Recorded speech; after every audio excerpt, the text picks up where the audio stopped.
respectable, with a fascinating personality.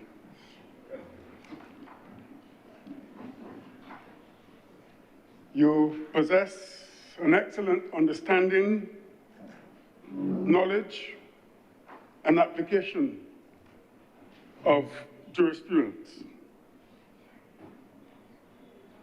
Over the years that I've observed you, which are very many years, in your professional approach and deportment, your standards are high. Your dignity, unimpeachable. Your attitude is allied to a respectfulness to persons wherever they are. A lady of sound character you are, exceptionally good disposition, and unfailingly exhibits ladylike qualities, and I know that you are held in high esteem by all. Even your relationship with the young people, your avuncular relationship with them, is worthy of estimation. And I'm sure that Senator Rogers would agree with me that if you were living, if you were living in 4 BC, God himself would have changed the roles. Mary would have been the mother of John, and Elizabeth would have been the mother of Jesus. And I hope I'm not charged with heresy on that.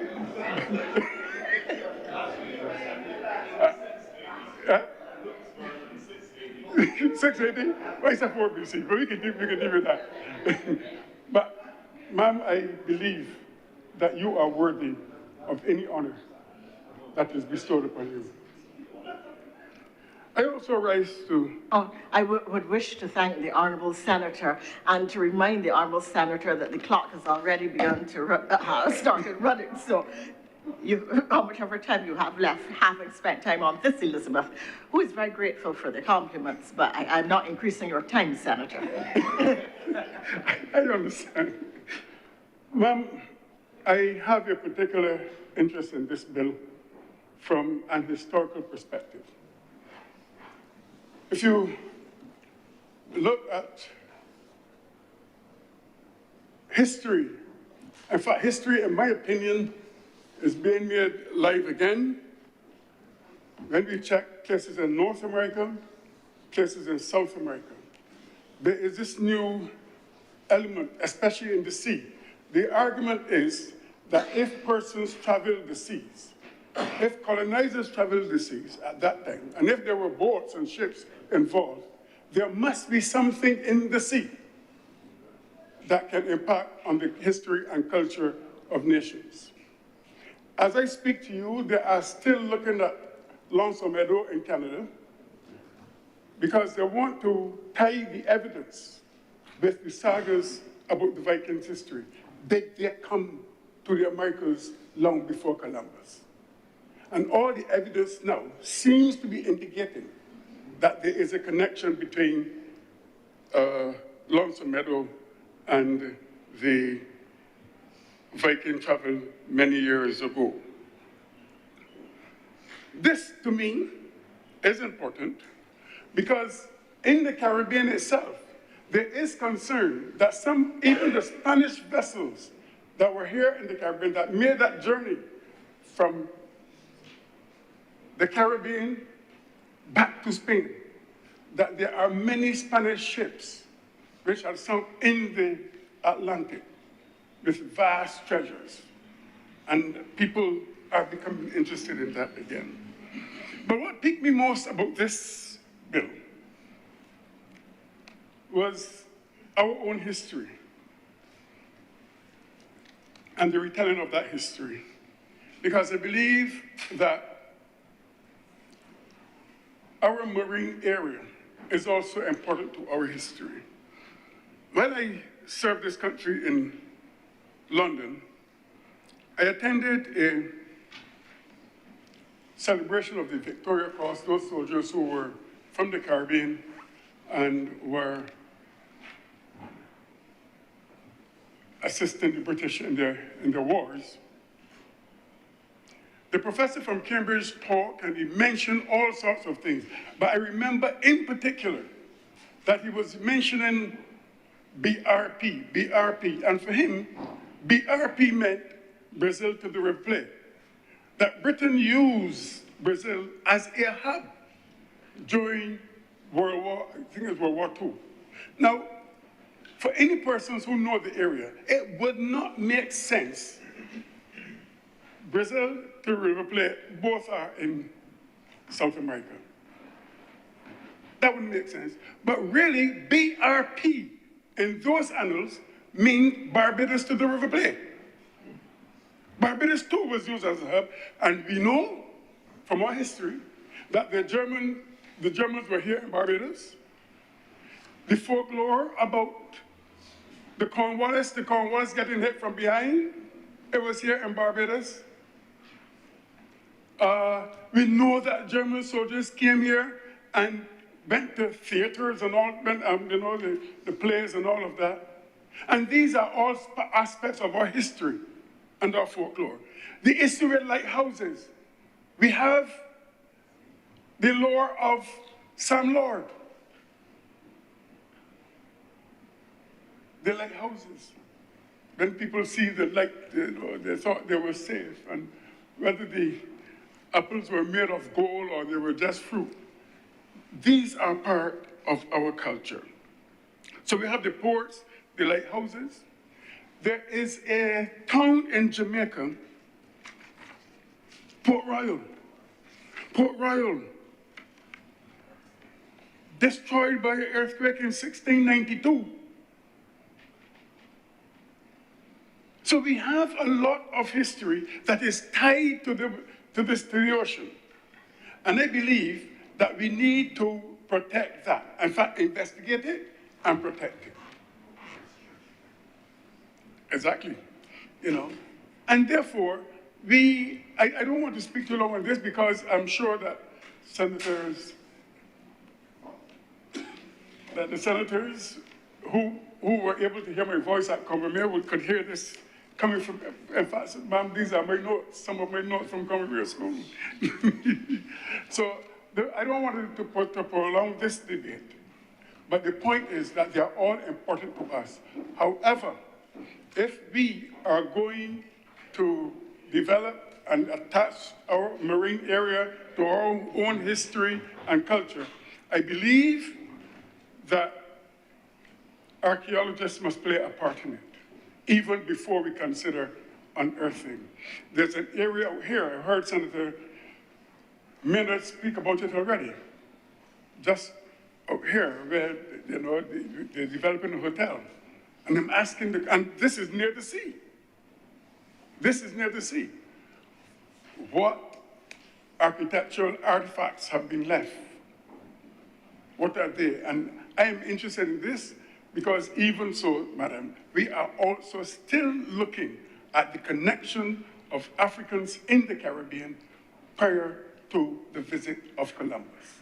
I mean, there's enough evidence, but there's also some marine evidence that I believe would be important simply because thousands of our people died in the oceans. And so with those few remarks, ma'am, I wish to indicate that I lend my support to this bill.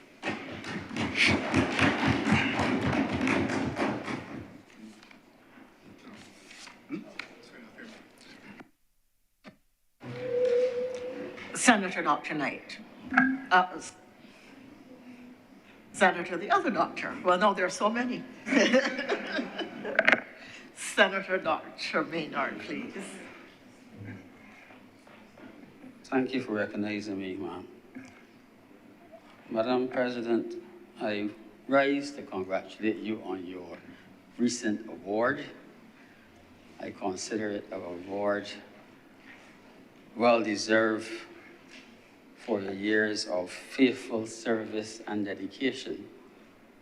And I'm not going to spend a lot of time repeating what other members of this chamber have already said, but I simply wish to say that there are few who would have given as much as you have, both locally and internationally. So I congratulate you once again.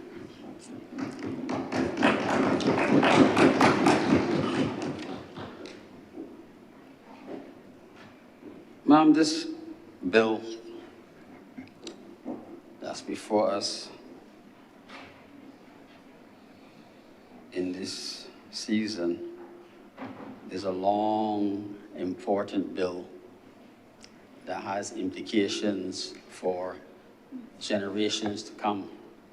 It's a little bit of a pity that it will be debated in such a rushed way.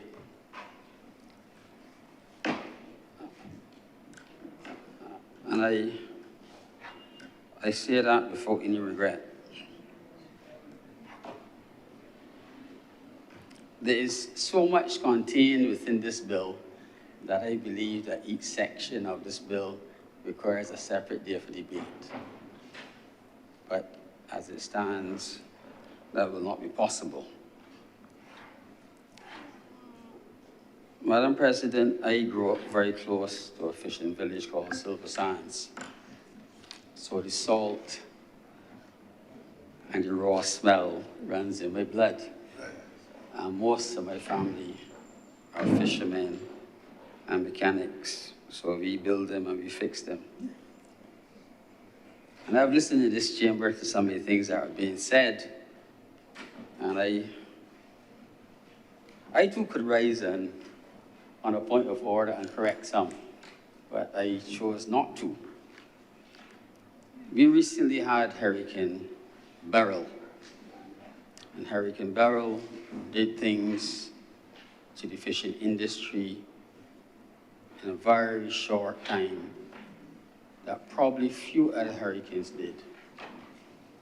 It destroyed a modern fishing industry, and it is going to delay its resurgence for a long time. There are persons who lost property, as in small boats, but lost livelihoods in that fisheries complex that will probably never get them back. And families across this country are impacted in ways that you might hear of it in the public, but not understand the pain that some people are experiencing.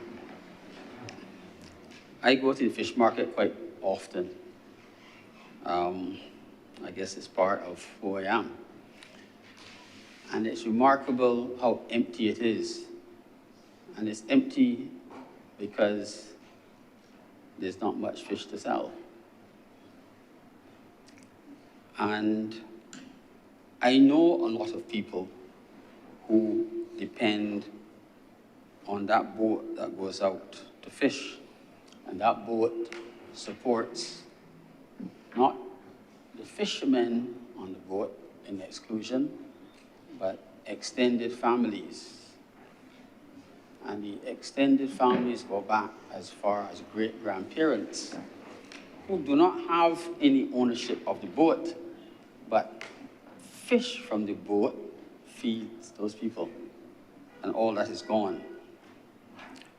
And I congratulate the government for making some effort to provide some income to the fishermen and the boat owners. And I understand that government cannot do it forever. But we have to ask ourselves this question: when we fix it, how long will it last? When we replace the boats, could the same thing happen again? And are there things that we can do, simple things, to mitigate against some of the damage? And just to comment on something, I have a close friend who had a small boat, so 22 feet, and his boat ended up on the bottom in the fisheries complex. It ended up on the bottom in the fisheries complex simply because he could not haul it up in Oistins because the slipway was full of boulders. Boulders. There were rocks in the path that you're supposed to haul the boats up. And therefore, he took the boat down to the fisheries complex, like many other people. So when we fix this problem, we also have to deal with the issue of maintenance. That these sites that government spends money on for the fisheries are maintained in such a way that in an emergency, an anticipated emergency, like a hurricane or, Lord forbid, a tsunami, if you knew there was one coming, that we could get the boats out of the water in a timely fashion. Now, I asked myself whether this is not the right time for regulation. Before Beryl came, I used to go into the market and I didn't curse in vile language, but I cursed about the size of dolphins being sold. And I have been told on occasion that those were different species of dolphin. I am a doctor. I can't argue because I don't know the details, but I didn't believe it. There has to be regulation within the fishing industry that will control the size of your fish catch. And if you bring in juvenile fish, or rather you should not be able to land juvenile fish, and net sizes need to be regulated. We have seen the disappearance of the sea egg. Multiple factors involved in it. One has to ask whether overfishing was a contributing factor, because it was, apart from setting a season in terms of the number of weeks you're allowed to fish sea eggs, there was never any regulation on the quantity you could harvest. Yes, there are other factors like agricultural runoff and all the toxic chemicals that we brought in to Barbados that were banned in other places being allowed to run in the sea, but we may have contributed to the disappearance of the sea egg in a major way, not only because of overfishing during the legal times, but outside of the legal times. Now, we spoke of cultural heritage in the sea, and if you drive around Barbados, you will still be able to observe that some houses, there are cannons in front of the house, and they are genuine old cannons taken from the sea. And at the fort in Oistins, and certainly over by the Hilton, I don't remember the name of that fort, Needham's Point, Needham's Fort, there are still many cannons in the water. And I've noticed that in this bill, it's now clearly stated that those are the property of the state. And I'm very pleased about that. But I also think that the old bottles in Bay Street that people take out from in Carlisle Bay and take them all over the world because they recognize the value of these bottles. They are our bottles, and they shouldn't be taken. And while the bill requires a person who finds a relic to report it, I ask, how will we police that? How will we know that if someone found a relic somewhere, that you will, within the 7 days, come and declare that I have this relic, particularly if it is valuable and there's no way of, or no way set up yet to make people declare it. Unless somebody, you have a set of people now who will advise that on my boat somebody brought this thing up and they did not declare it. So there has to be a lot of thinking and thought and regulations put in place to achieve some of these things we want to achieve. But if I may spend a little bit of time talking about sea eggs. We spoke about preservation of vessels that have cultural significance. And there was a time on the beaches of every fishing village, you would find boats, fishing boats, belonging to what I call the previous generation. That's not a thing of the past, because we seem to have a propensity to put everything in the dump.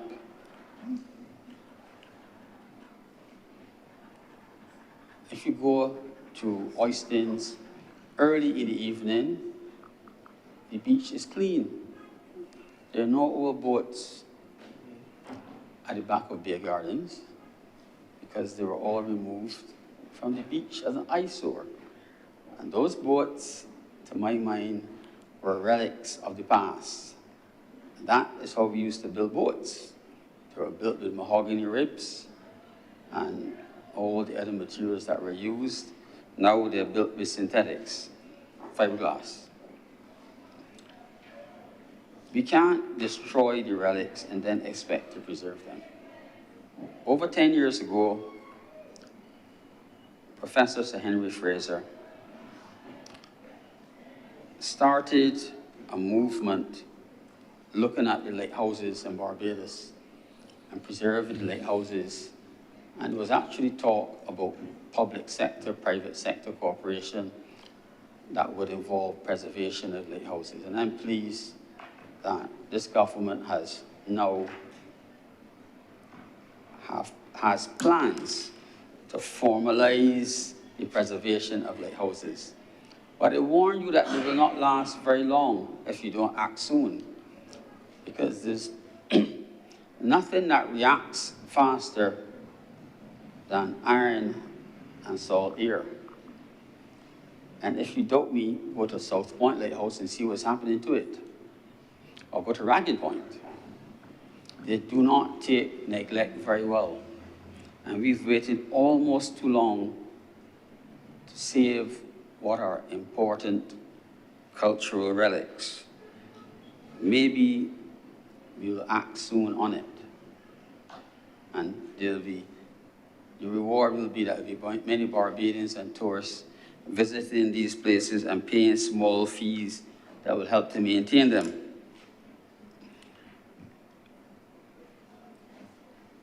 Now, there are relics of cultural interest that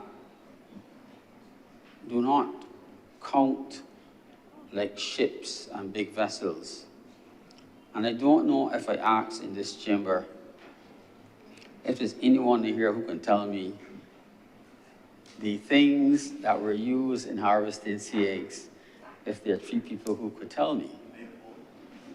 And Senator Rogers just said the maypole. Well, yes, the maypole was the local floating device used in the sea. Well, when last did anybody see a maypole growing? We dig them up now. We now have machines, bobcats, and we come around the cactus. It's the pole that comes up from the cactus and it flowers in May. Bright, beautiful yellow flower. But people dig them up now because they're sharp and they're a nuisance. So you don't see them anymore. I still have one growing, by the way. Now, they're relics of the fishing industry, engines and tools, that if the notion of the museum that is mentioned in this bill ever gets off the ground, it could really be a good thing. And I hope that in the same way that the government will look at private sector, public sector funding to fund big projects, that it might find some time to look at private sector, public sector funding in starting this museum. I thank you, ma'am.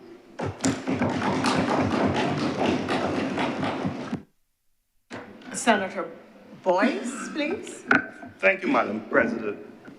I was listening and my speech was coming together as I was hearing the contributions. So I rise inspired, perhaps to continue from where my friend and colleague, Senator Dr. Maynard, left off. Firstly, ma'am, let me join in the accolades. I would say personally that you have always gently guided me when I've transgressed, and you've done it in such a manner that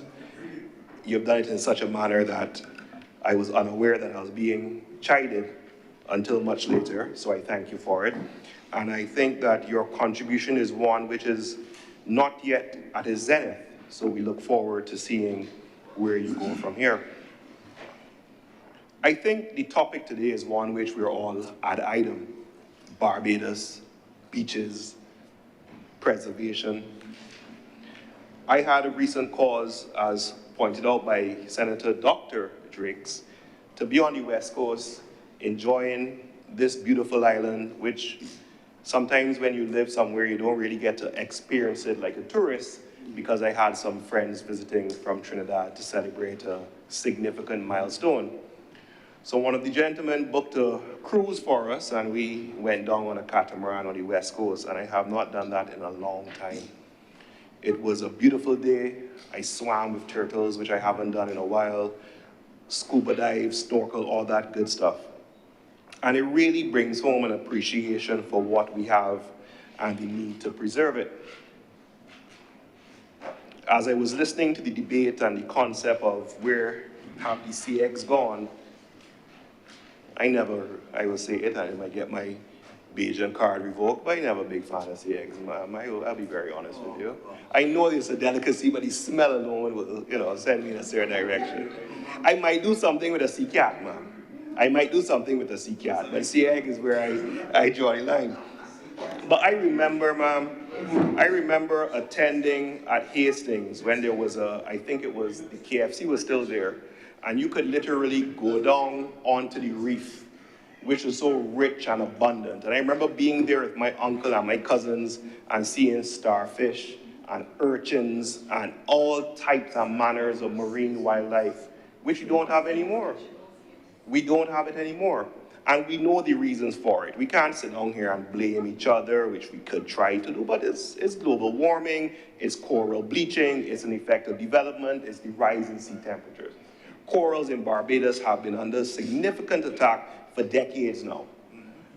So we recognize that that comes at an impact. And all I'll say on this is that the same beauty that we so treasure and the same urge where others tell us to develop and do things with, when the development reaches to a point where that beauty is no longer there, we will be discarded.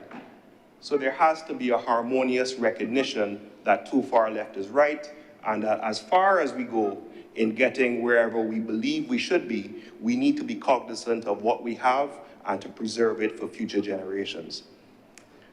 Now, two aspects of this bill I really wanted to speak on, because I believe that it provides opportunity for all of us and for the country as a whole.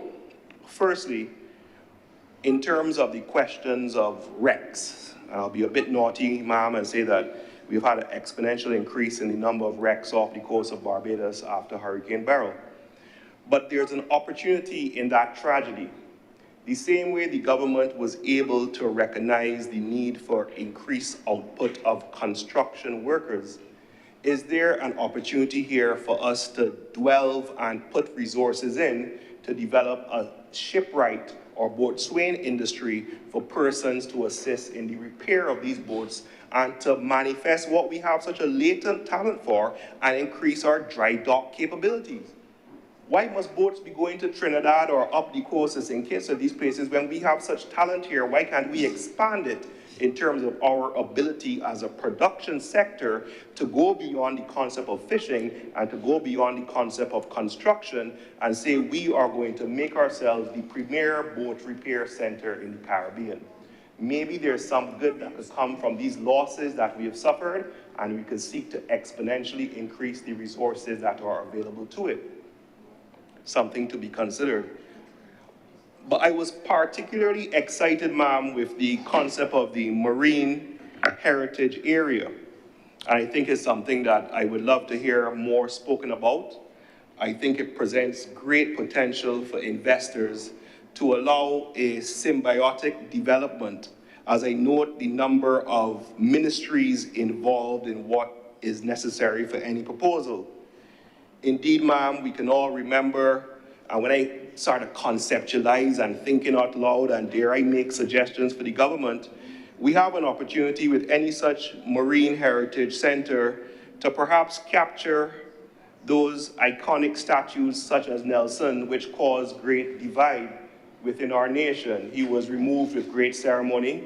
I'm not sure where he presently is, and I'm referring it as a person, but this is a topic which engages Barbadians from all walks of life, from all different socioeconomic backgrounds, from all different racial backgrounds, ma'am.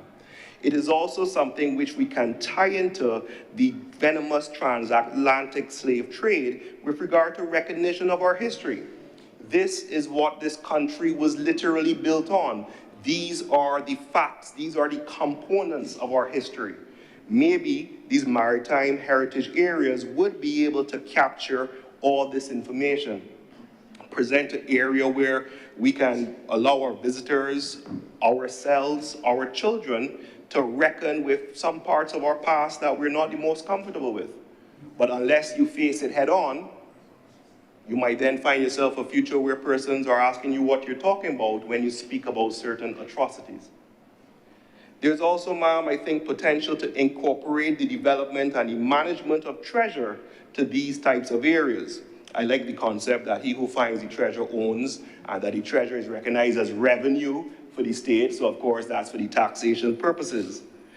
In all, ma'am, you then incorporate the traditional knowledge holders, which is provided for in the statute, to allow that homegrown or organic. I'm sure the leader of government business will tell you about going to visit the Bob Marley Museum and interacting with persons who've been there from the beginning to tell you the story. Once again, let's tell our own stories. We have so many stories to tell here on this little island, which at the end of the day is derived from coral. So, Madam President, that's my short contribution. I support this legislation, and I believe it provides good opportunities for future development of this nation. I thank you.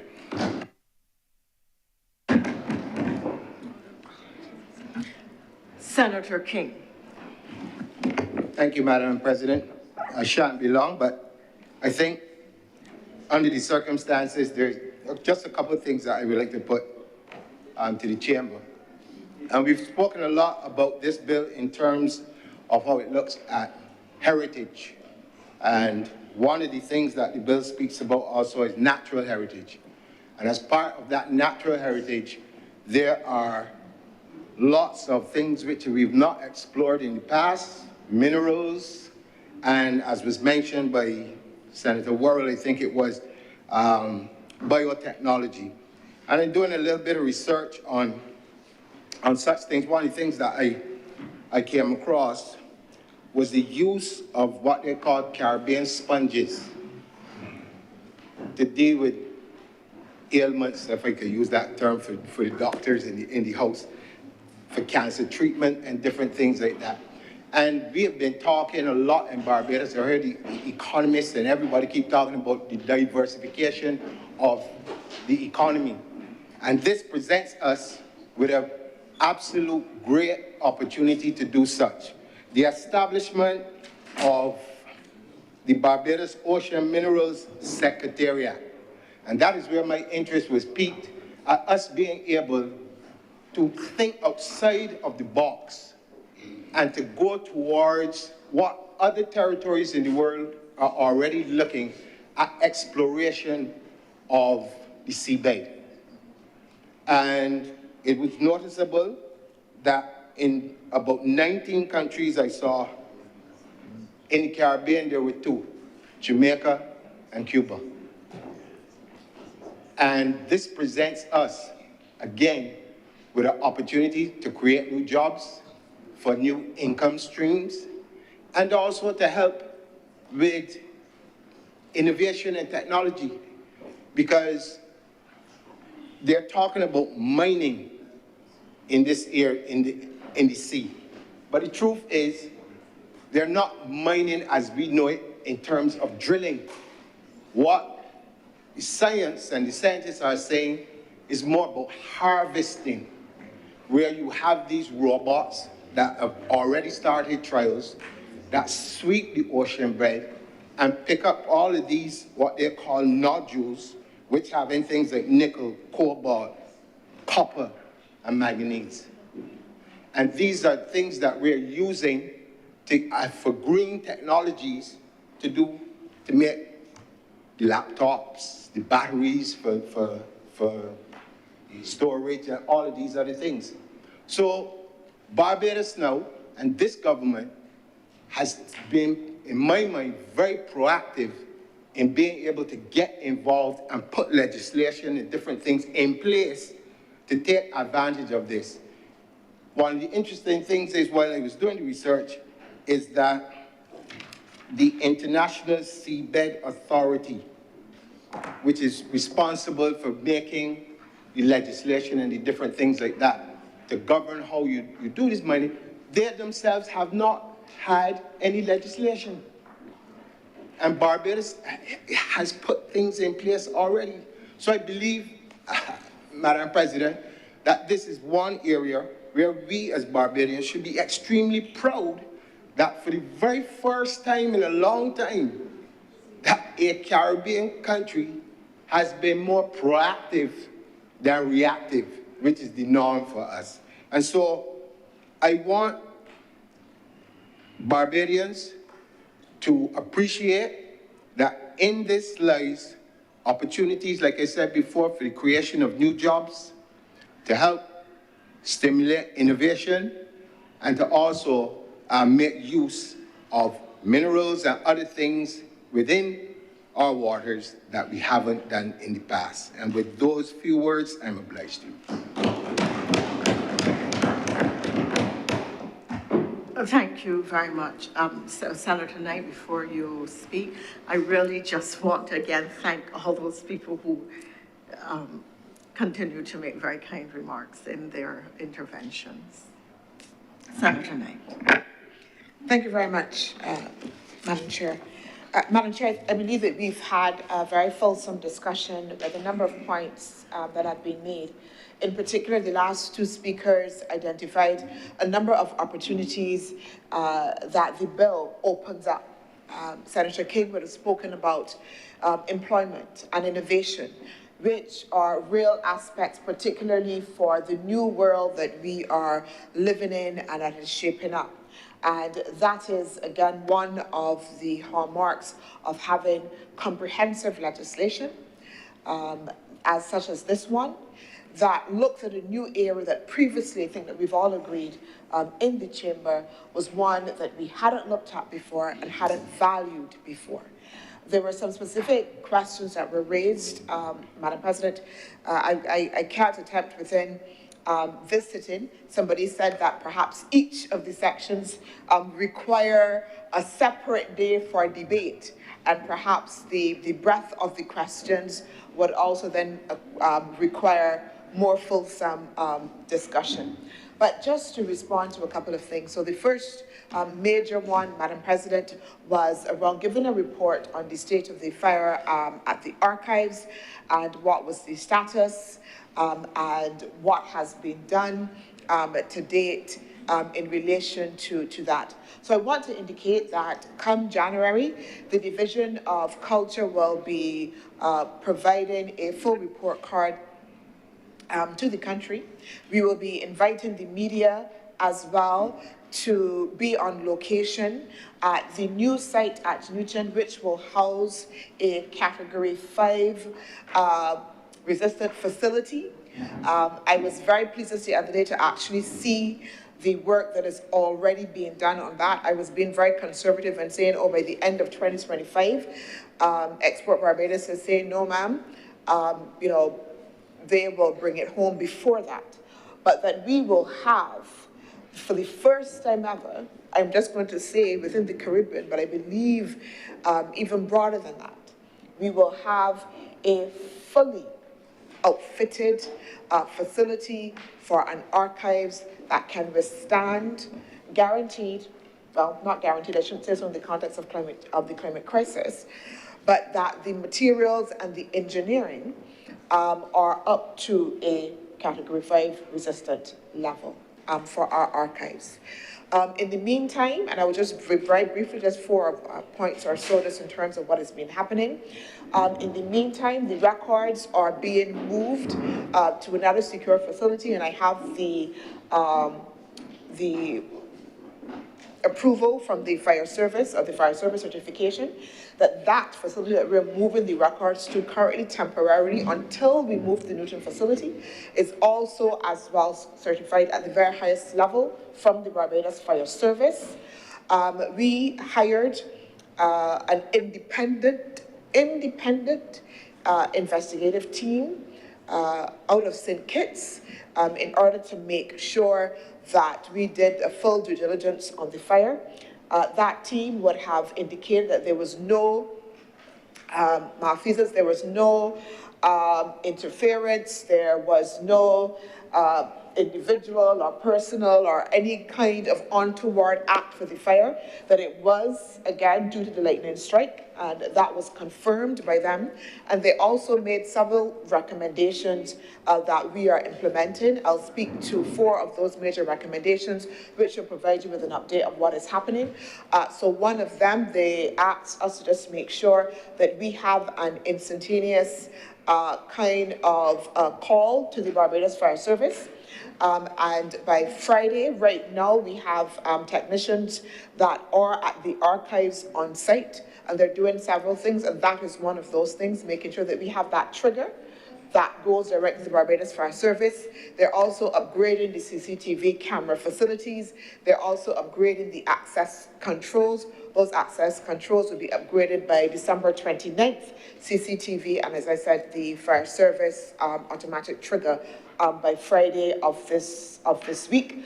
We already as well had moved to make sure that we strengthen the security on site as well by bringing in a private security firm that will supplement the guard security people that were already on site as well.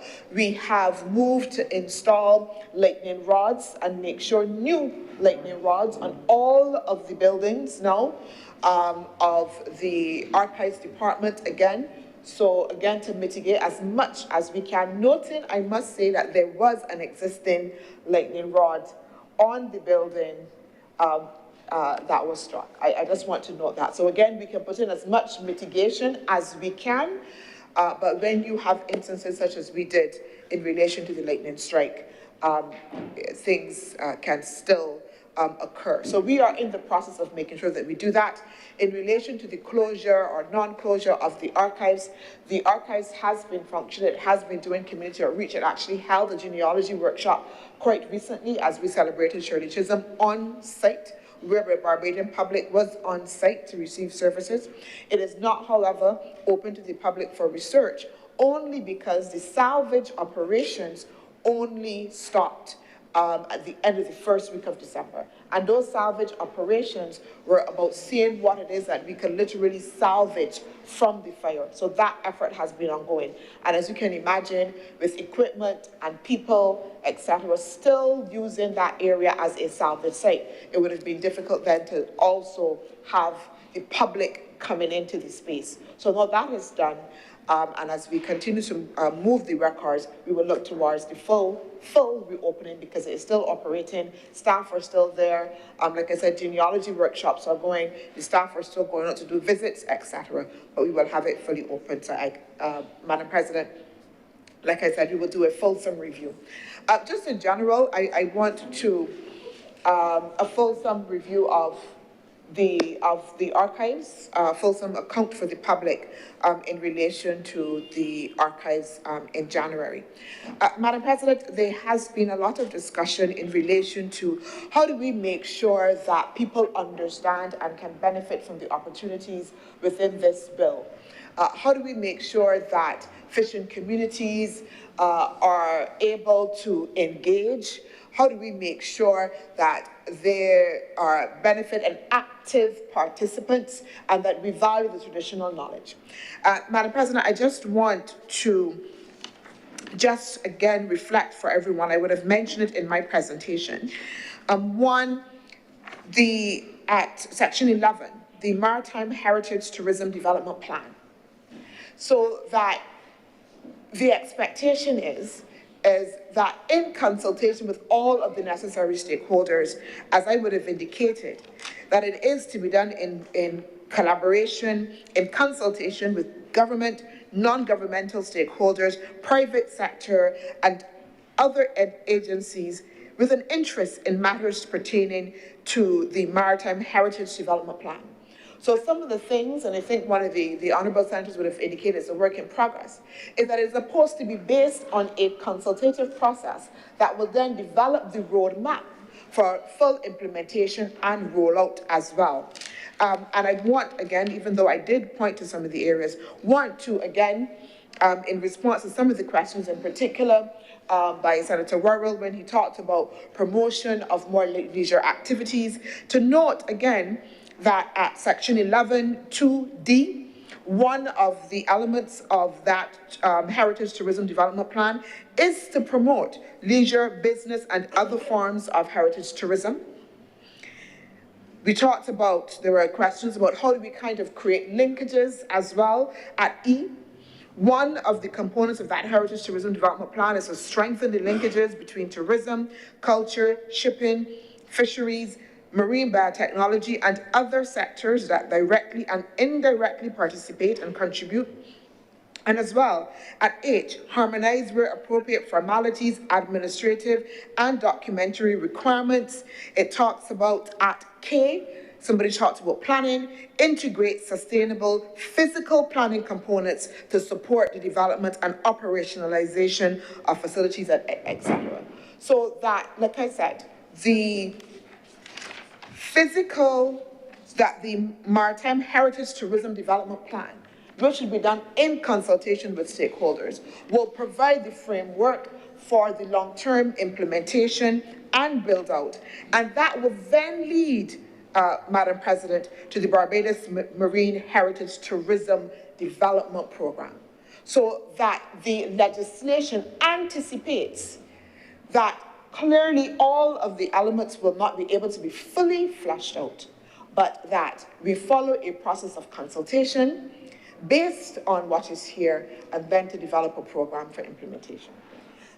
Madam President, there was a question raised just about research and the extent to which we are asking everybody to register for research, including perhaps students coming up from the university.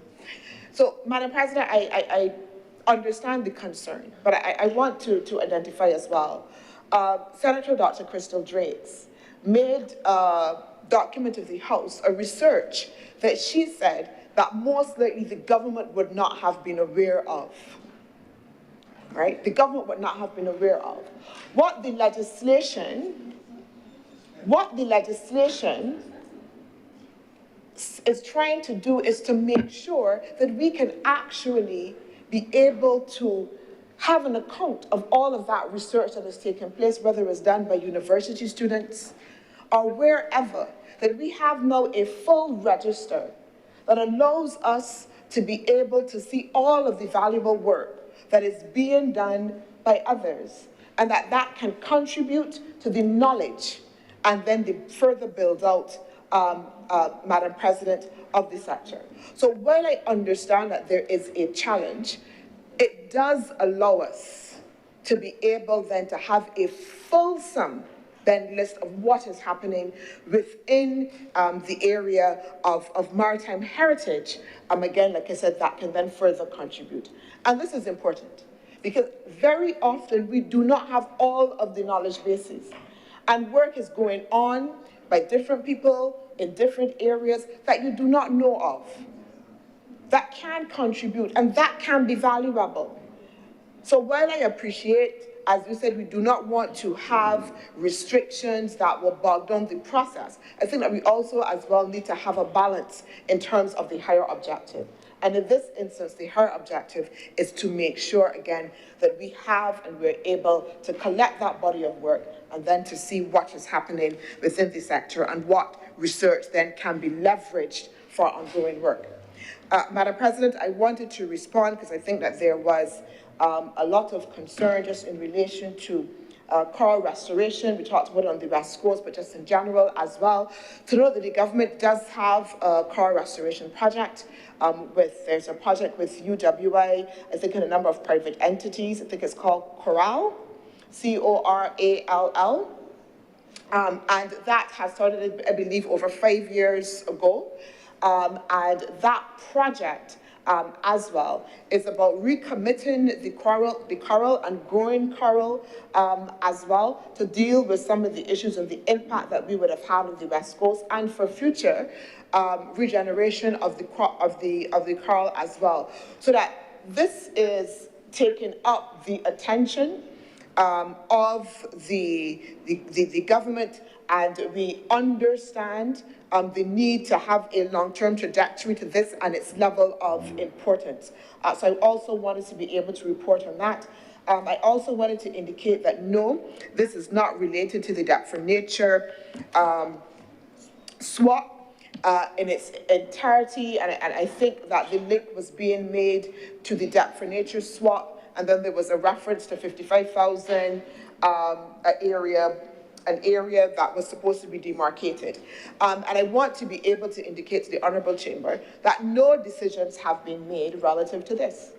Right now, under the Marine Spatial Plan, there are ongoing discussions about the demarcation of those marine spatial areas.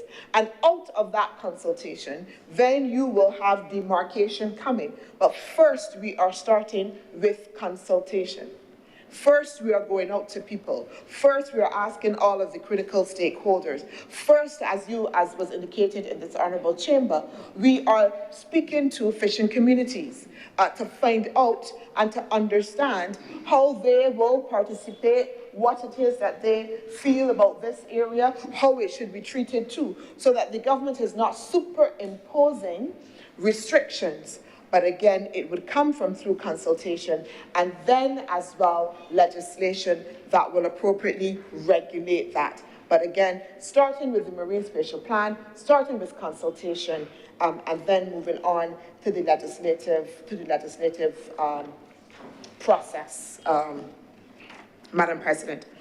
Madam President, I think that, again, I hope I've addressed the majority of the issues, again, in the context of even the Citizens Impact and Benefit Committee. And again, I draw to that section on the plan and the program that then is to be developed, again, as being the kind of mechanism that would allow, again, for more fulsome build-out of that particular clause as well. And as spoken to at the very beginning, the opportunities that have been identified by some of the other senators, as well as being important.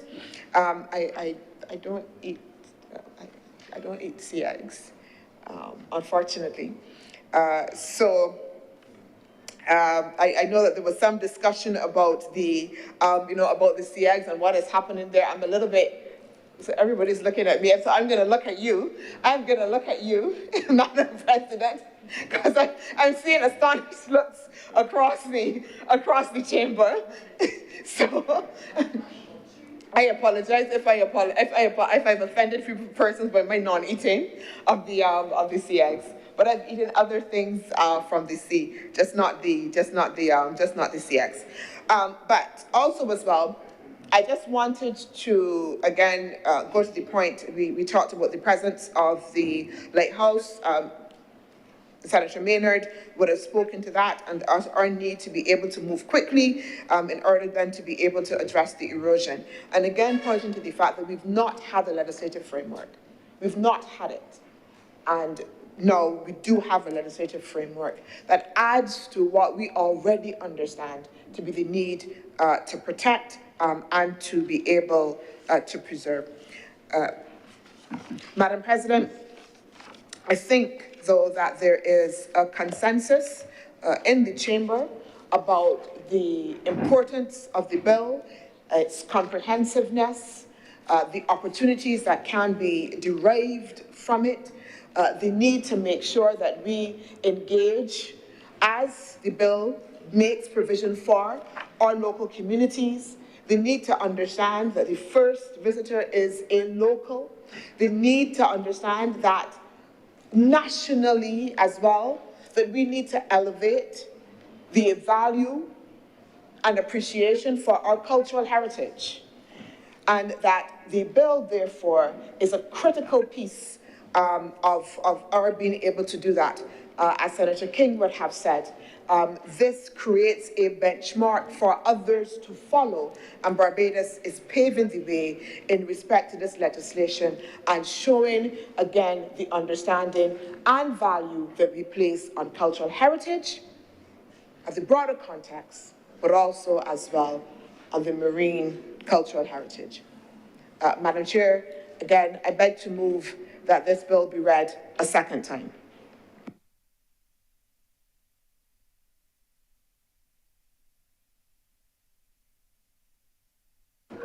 The question is that this bill be now read a second time. All honourable senators in favour, please say aye. Aye. Those against, please say no. The ayes have it. Madam President, I beg to move that Your Honour do not leave the chair and the Senate resolve itself into committee for further consideration of this bill.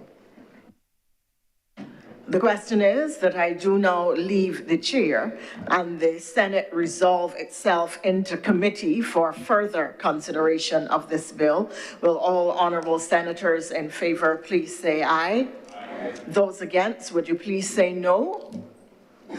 The ayes have it.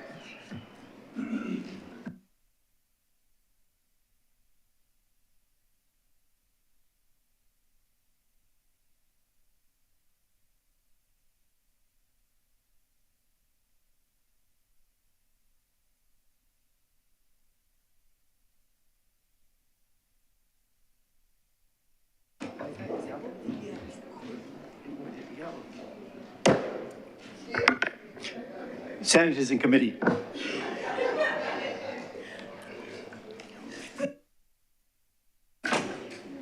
Mr. Chairman, this bill is a pretty lengthy bill and requesting permission to call in part and clauses. Permission granted. Part 1, clauses 1 to 6. Deputy President, I beg to move that Part 1, clauses 1 to 6 do now stand part. The question is that Part 1, clauses 1 to 6 do now stand part. All those honourable senators in favour say aye. Aye.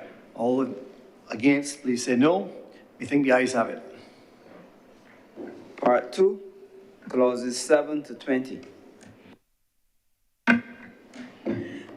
Deputy President, I beg to move that Part 2, clauses 7 to 11 do now stand part. 20. Oh, to 20, sorry. Okay, 7 to 20 do now stand part.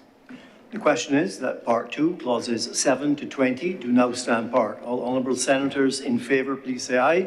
Aye. All against, please say no. We think the ayes have it.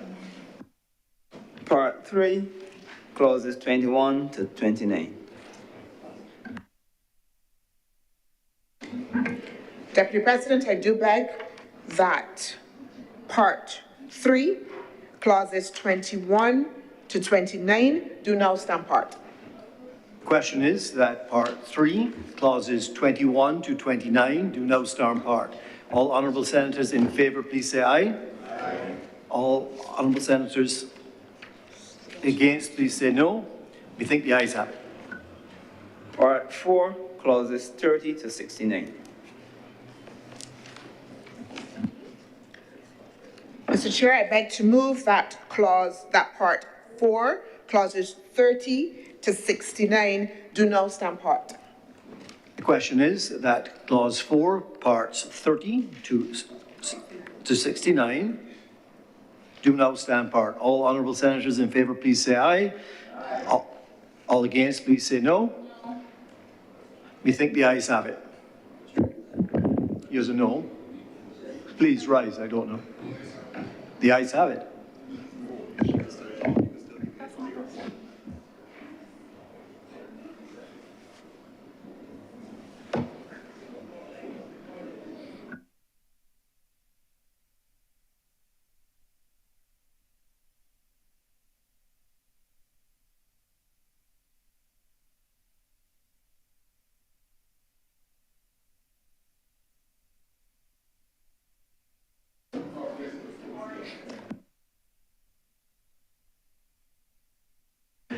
Senator Dr. Drakes, could you explain to us which exactly you're voting no on? Thank you, Chair. I'd like to bring the Chamber's attention to Clause 42. I know that the Leader of Government Business outlined her rationale or the government's position as it relates to research permits for marine heritage research permits. However, I'd like us all to be very clear that what we're passing here today encompasses all and any research or data collected must have a research permit if it is in relation to marine heritage. In addition to that, under Clause 42, a person who contravenes subsection 1, which is in relation to that permit, is guilty of an offense and is liable on summary conviction to a fine of up to $100,000 or to imprisonment of 5 years or to both. I just want us to be clear that this is what we're passing today. There's no distinction about the type of research being done and with how the permit is then allocated based on the type of research. That is all I want to raise at this time. And to clarify that this bill, when passed, will be an umbrella for all research as it relates to maritime heritage, whether you are an 18-year-old at the Barbados Community College or whether you are a consultant working for an international development agency. Thank you, Chair. Thank you, Senator, for explaining your concern. I again will go to the vote, and the question was, the question is that Part 4, Clauses 30 to 69 do now stand part. All honourable senators in favour, please say aye. Aye. All against, please say no. Methinks the ayes have it. Part 5, Clauses 70 to 101. Mr. Chairman, I beg to move that Part 5, Clauses 70 to 101 do now stand part. The question is that Part 5, Clauses 70 to 101 do now stand part. All honourable senators in favour, please say aye. All against, please say no. Methinks the ayes have it. Part 6, Clauses 102 to 229. Mr. Chairman, I beg to move that Part 6, Clauses 102 to 229 do now stand part. The question is that Part 6, Clauses 102 to 229 do now stand part. All honourable senators in favour, please say aye. Aye. All against, please say no. Methinks the ayes have it. Part 7, Clauses 230 to 243. Mr. Chairman, I beg to move that Part 7, Clauses 230 to 245 do now stand part. 243 do now stand part. The question is that Part 7, Clauses 230 to 243 do now stand part. All honourable senators in favour, please say aye. Aye. All against, please say no. Methinks the ayes have it. First schedule. Mr. Chairman, I beg to move that the first schedule be the first schedule to the bill.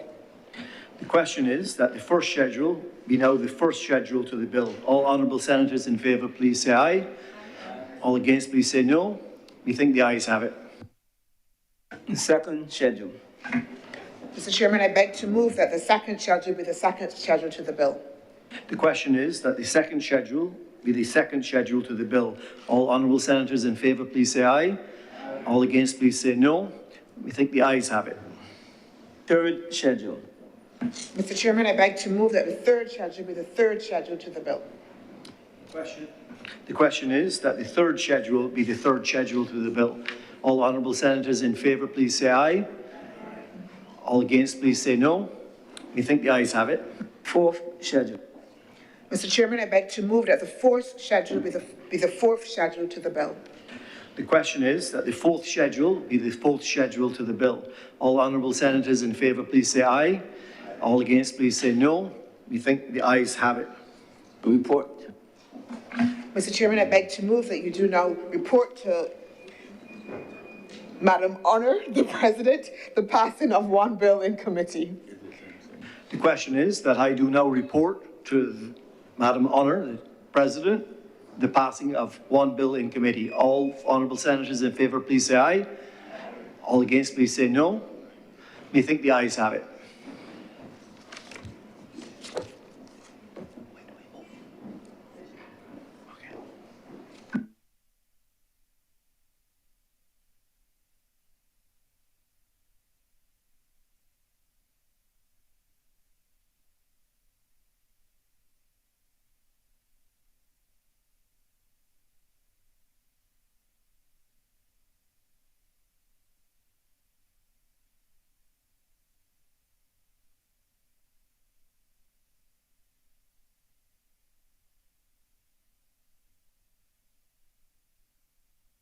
The chairman has reported to me the passing of one bill in committee.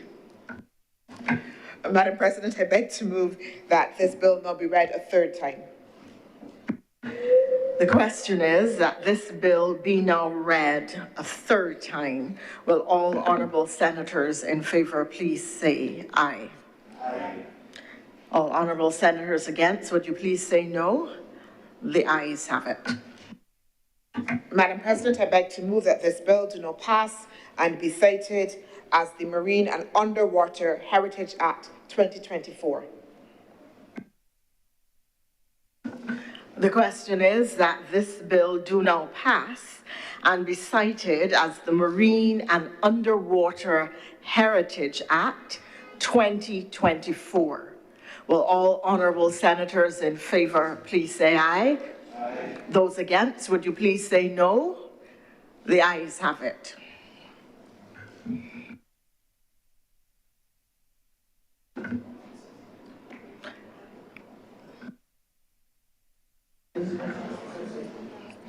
This bill is now passed and so cited.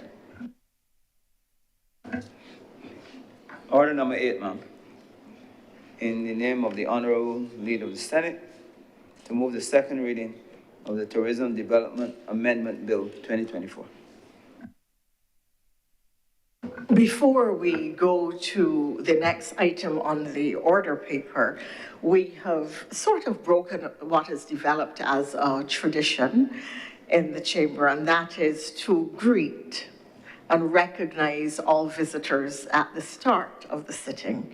We have had with us for the entire session today a young lady by the name of Paige Blackburn, who happens to be the daughter of Senator Chad Blackburn.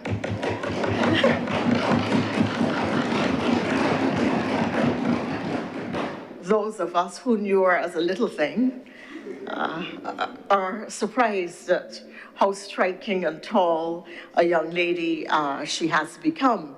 But we are not at all surprised at how well she is doing academically and how she is performing to make Barbados proud in Geneva. We know her parents are giddy with excitement and joy over how well she is doing. She's a very attractive young lady. She has the genes of her mom, for which we're grateful.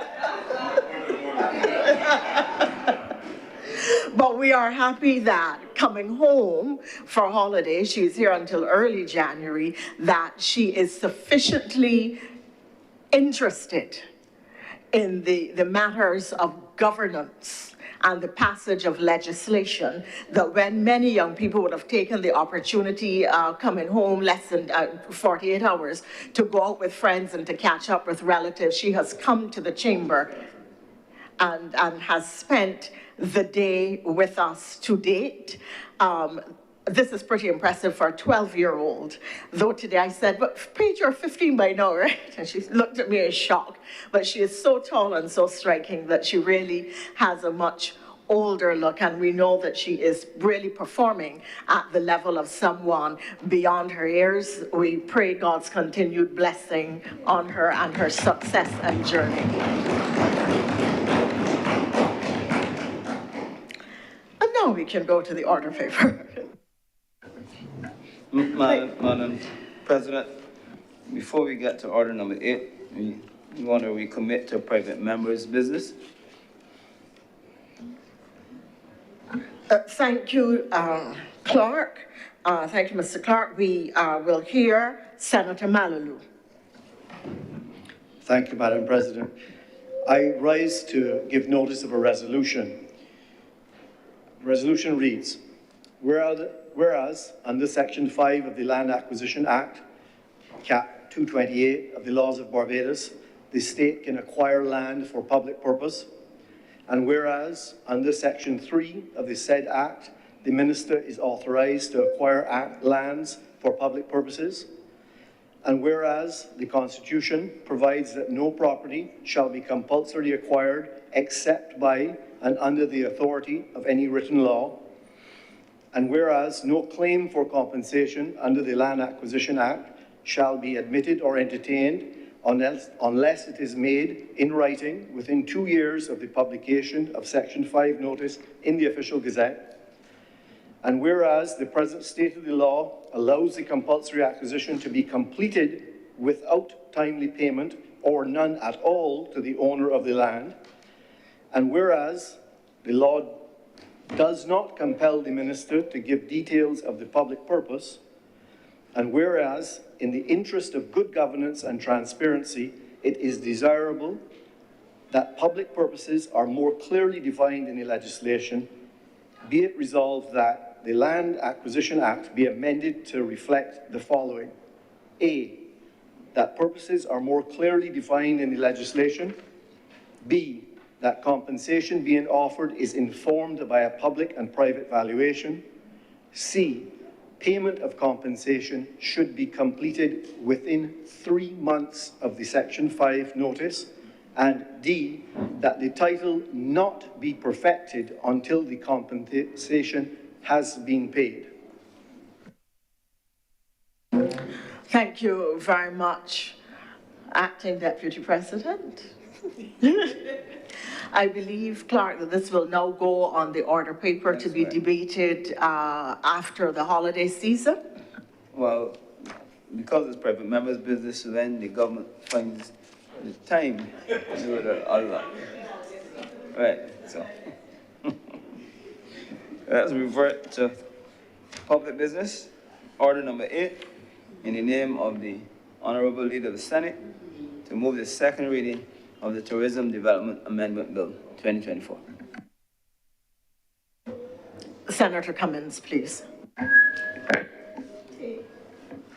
Thank you very much, Madam Chairman, Madam Deputy, Madam President. I'm now not even sure what I'm calling you because we're used to calling you the Deputy President and Madam Chairman, but for the purposes of today's debate, you are the most honorable the President of the Senate, Acting President of the Senate, and I wish to join my own voice in convoluting all of those names and those titles together and congratulating you on your recent ascension to the highest honor that Barbados can afford a citizen of this nation. It is well deserved, and I think all of us agree with that. Oh, okay. But I want to get back to, very briefly, the business then that is before us, order number 8. It is a small amendment in principle to the Tourism Development Act, and it speaks specifically to the amendment to allow for the existing concessions under the Tourism Development Act to be applicable to renovations to villas.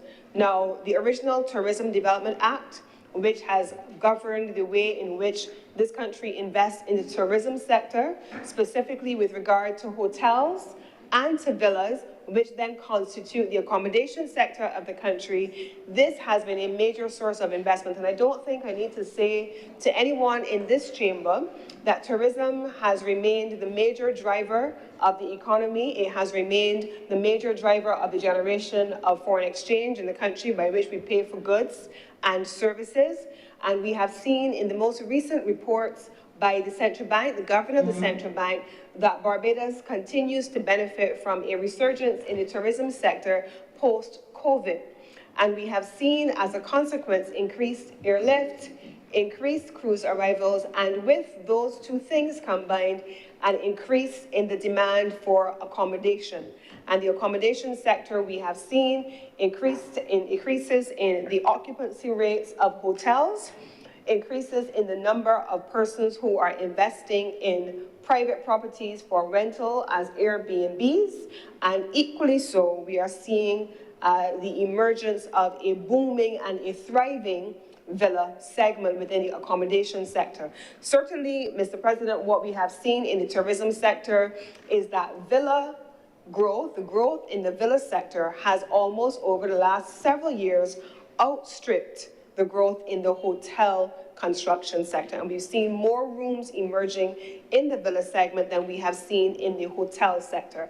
And so there is a basis on which this amendment is therefore being made to allow for villas 1, which is already in the legislation, villas to be constructed, but secondly, as we have heard on more than one occasion in the hotel sector, hotel plants, and we saw it during COVID when hotel plants were closed and had to be put back into service, and then you had to invest in the sector to make sure that you can keep them going and to invest in renovations. If you don't use something or after a time, in order to ensure that Barbados remains competitive and that accommodation remains fit for purpose in the class and the category that it has been marketing itself, that there is a need for renovation. And in the same way that we have invested historically under the TDAA for the renovation of hotel rooms after some time, equally so, this amendment, small amendment in the legislation, is now allowing for, it's a short amendment, I should say, a short amendment, but with a significant impact, is meant to invest in the renovation of the villa segment. And what is important about that is that you have to be able to meet people, visitors in this instance, and locals, many of whom rent villas, not just for their staycations, and those who go down on the West Coast to enjoy visitors who are coming from places like Trinidad for family parties and so on. Many of them are renting villas and not necessarily hotel rooms, but you're also seeing a number of locals renting villas for the weekend, for birthday parties, for showers, for weddings, for all kinds of activities where there are going to be a number of persons using the facilities. Barbados has a reputation for excellence in our tourism product, and one of the key drivers of the tourism sector at this point has been, one, an investment in renovation in our hotel plant, our existing hotel plant. I believe you heard the Honorable Minister of Tourism in the other place speak about the number of hotels that are either under construction or being built as we speak, and we can see many of them, especially along the South Coast. And equally so, we would have heard from the Senior Minister with responsibility for infrastructure and investment overall. You would have heard them speaking equally about the investment in new assets. And Sam Lords Castle, Wyndham, new hotel plant, I believe it has the largest number of rooms on island now. You've heard about the elegant properties, the 5 or 7 hotels, how they're phasing the renovations to those properties to make sure that when Barbadians and visitors alike enjoy those properties, take their monies and rent those properties for all the purposes that I have described, that they are getting a world-class product, that the bathrooms are updated, the kitchens are updated, the ACs have been serviced and replaced, and in some instances now seeing them replaced with energy-efficient units, for example, so that you're going to have an evolution over time of properties that are constantly being maintained, and we've spoken about that in terms of government buildings and other things, making sure that there is a maintenance program. In this instance, we are allowing for a renovation to be provided, renovation program to be provided under the TDAA. Now, this is not something that the government is doing on its own. It has come out of a consultative process with the stakeholders in the industry. The Honorable Minister in the other place has engaged with the tourism stakeholders in the Barbados Hotel and Tourism Association and all of the other stakeholders to be able to identify all of the things that need to be made and put into place over time to service this segment of the market. And so I want to just spend a few moments very briefly to go through the process of how these approvals get done. One of the things that the government has navigated over an extended period of time, you have had, certainly I have served in a previous incarnation as a Minister of Tourism, and the notion of looking at the applications for new villa development or expansions of villas, and I want to give some definitions so we're clear on what we're speaking about. There are a number of approvals that typically you could have. In the first instance, when there's notice given, you buy a piece of land, you decide you want to put a small hotel or a villa on that property, you apply for interim approval. And that interim approval requires you to submit a couple of things. One, it establishes that you are intending to build a property that involves physical development or enhancement of an existing structure. At that initial and interim stage, only building supplies and materials can be accessed for the purpose of the TDAA.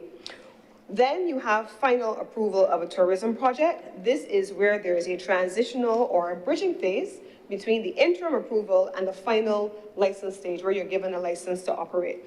And then this is the stage where it goes up to cabinet. The cabinet looks at the recommendations of the technical officials in the ministry, having looked at what has been submitted by the developer, and then a recommendation is made to the cabinet that it meets the requirements. It is sent then to the office of the Attorney General, who then affixes his certificate that it is fit for purpose and in accordance with the law, and only then it comes up to cabinet. Cabinet will sign off, and then the final approval is given for that particular project. And then at the very end of the project, you now are operational. You are then being given the support and the exemptions that allow you to manage the day-to-day operations of the tourism product. And these items include appliances, furniture, sports and recreational equipment, and where applicable, in particular for the hotel products or for restaurants attached to hotel products, food and beverage is also provided. So in this instance, what is being proposed, quite simply, is to allow for the owners of villas, and I want to give a definition of what is qualified as a villa. It is a standalone property intended for hotel development with 3 bedrooms or more at a value of a minimum of $525,000 and above. And so you can get multi-million-dollar villas, multi-million-dollar villas, and in that instance, you also have the consequential impact on the domestic economy, the spillovers into the domestic economy. It generates employment.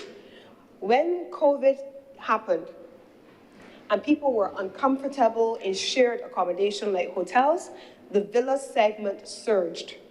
People were a lot more comfortable, if they could afford it, staying in private accommodation like a villa, where they could control who came, who went, and it was just them and their family alone.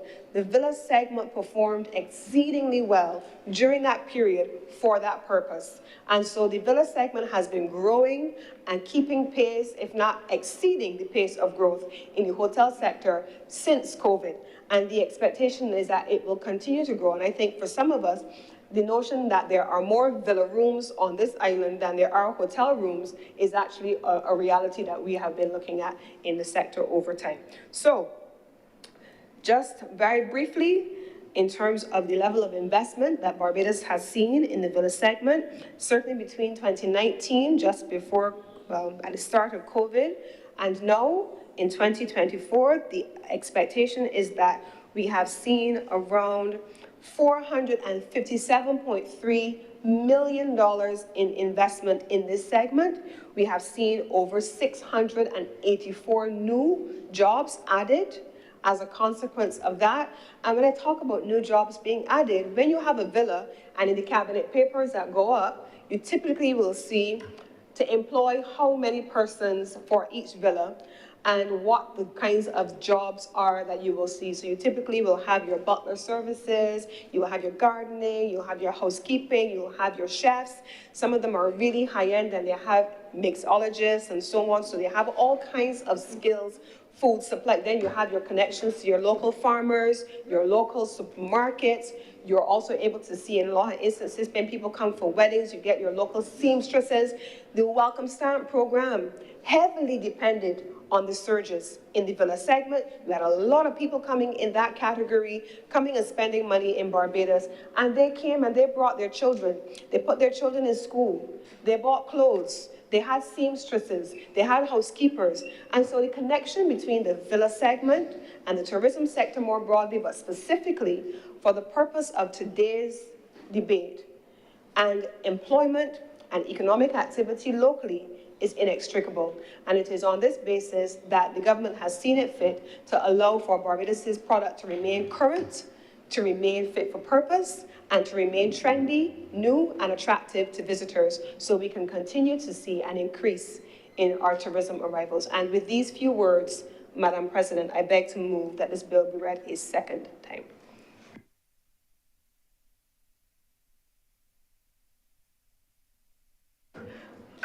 The question is that this bill be now read a second time. All those in favor, please say aye. Aye. Those against, would you please say no? The ayes have it. Senator Walters. Thank you, Madam Deputy President. I too will wish to join with fellow senators. Although I did on a previous occasion, I did see you out, and I offer you congratulations. I think that that time, Alison Hines was on the stage, and I think I saw you doing a little something, right? but I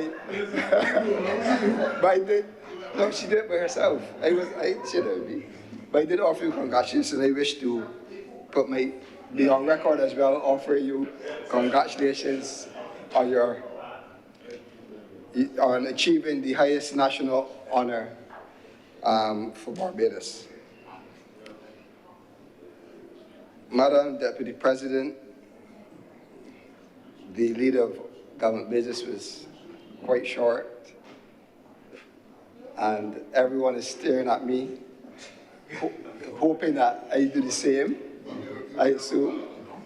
I must say that everybody looks lovely in their red. I say that because it is the Christmas season. I assume that it's...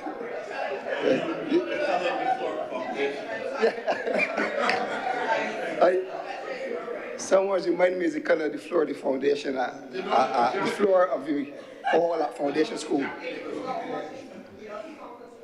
But anyhow...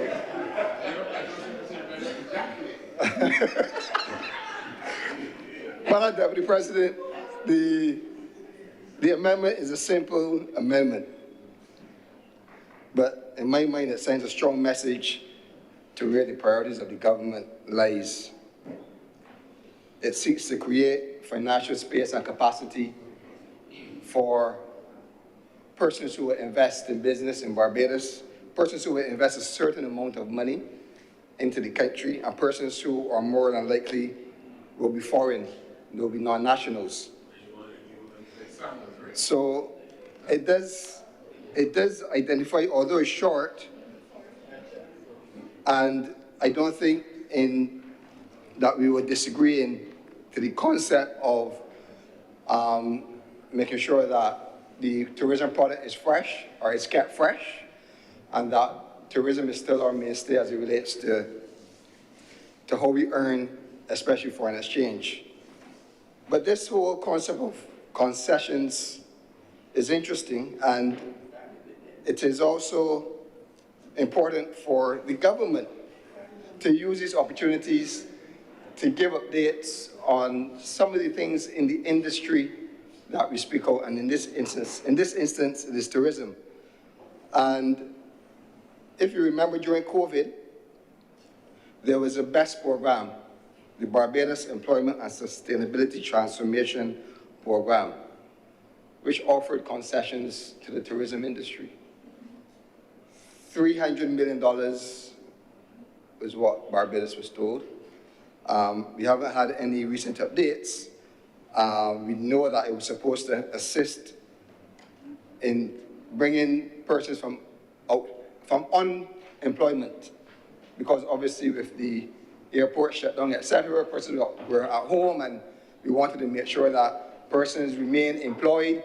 To retrain and retool is what we were told that the money would be used for, as well as to keep the plant going. If everything is shut up, things will dry rot, etc. But we do not know today what is the status of the Barbados Employment and Sustainability